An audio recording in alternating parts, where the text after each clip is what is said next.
filles, on se retrouve aujourd'hui dans un tuto make-up spécial Halloween, donc un look un petit peu vampire chic tout en étant un petit peu effrayant. Donc dans un premier temps, il faut déjà éclaircir un petit peu le teint. Moi j'ai choisi un anti-cerne qui est déjà clair à la base, mais vous pouvez choisir un fond de teint clair, voire de la peinture blanche si vous avez. Ensuite, donc, je vais venir faire mes sourcils en essayant, donc en exagérant bien la forme et en leur donnant un look un peu plus dark, un peu plus effrayant, en les remplissant beaucoup plus que je l'aurais fait d'habitude.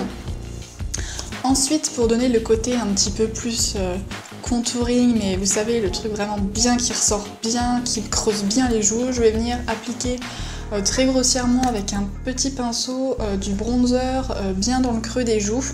Et pour avoir un look plus dark, eh bien, je vais venir appliquer une petite touche de noir au centre de mon contouring.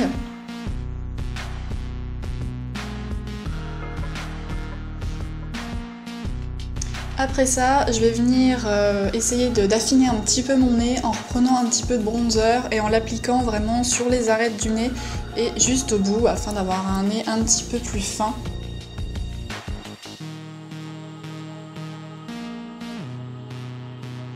Et ensuite, je vais venir prendre un crayon noir assez gras que je vais appliquer sur toute la paupière mobile.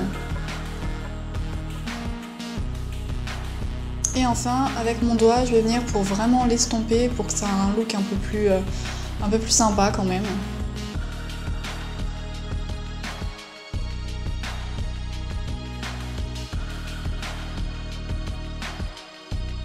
Et une fois que j'ai fait ça, je vais venir avec un fard à paupières noires que je vais appliquer sur toute la paupière mobile pour refaire un petit peu plus sortir la couleur noire.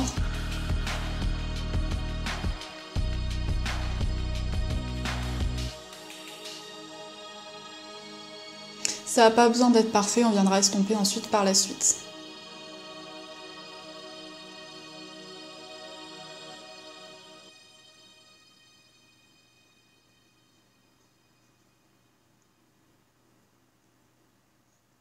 Je vais ensuite venir prendre un violet parce que je trouvais que ça faisait un petit peu trop foncé. Et je vais appliquer donc le violet sur toute la paupière mobile par-dessus le noir. Moi j'ai pris d'une violet, vous pouvez évidemment prendre la couleur de votre choix. Je vais venir ensuite flouter un peu plus les contours avec un pinceau estompeur. Et je vais prendre une couleur un petit peu rouge, avec des tons de rouge que je vais mettre en guise de fard de transition. Et je vais appliquer toujours le même fard sous le dessous de l'œil avec un petit pinceau pour avoir un œil un petit peu rouge, un peu rouge sang. Et je vais prendre un pinceau un peu plus gros pour venir estomper le tout et je vais évidemment en appliquer en coin interne.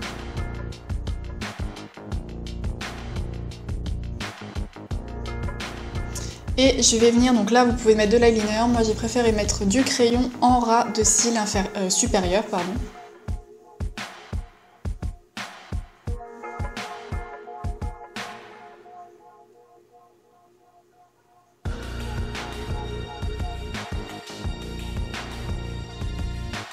Ensuite, pour avoir un look un peu plus unifié, parce que j'avais un petit peu de cerne, j'applique un tout petit peu d'anti-cerne au niveau de mes cernes.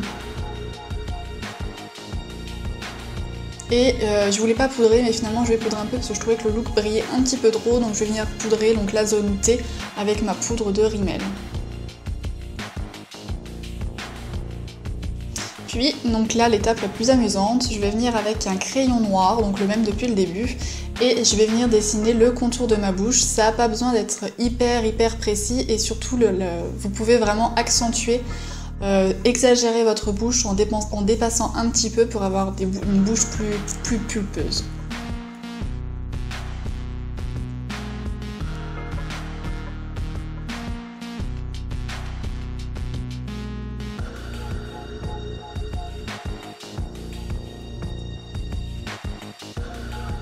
Et ensuite, donc on vient remplir avec un rouge à lèvres rouge. Il ne faut pas hésiter à mélanger le crayon noir avec le rouge à lèvres rouge pour avoir un look plus mélangé, pour éviter que ça fasse trop une démarcation. Et vous allez voir par la suite, ça fera encore plus sympa.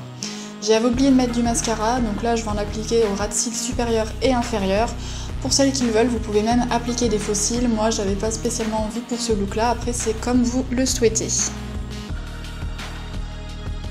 Ensuite, donc, je vais venir avec un fard brun et un petit pinceau avec lequel vous faites votre eyeliner et je vais venir faire des petits zigzags sous le dessous de l'œil pour imiter un petit peu le regard des vampires assoiffés de sang, comme vous pouvez voir notamment dans Vampire Diaries. Ça n'a pas besoin d'être très précis, ni parfait, ni exactement pareil sur les deux dessous de l'œil. Donc là, c'est vraiment comme vous voulez et vous pouvez vous amuser.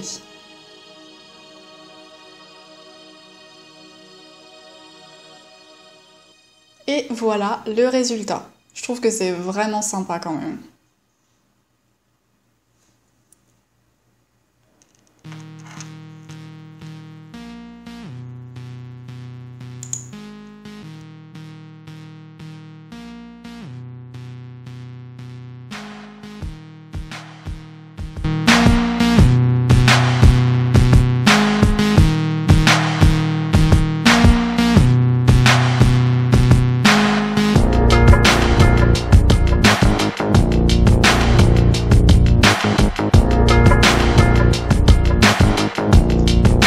J'espère que le tuto vous aura plu et on se retrouve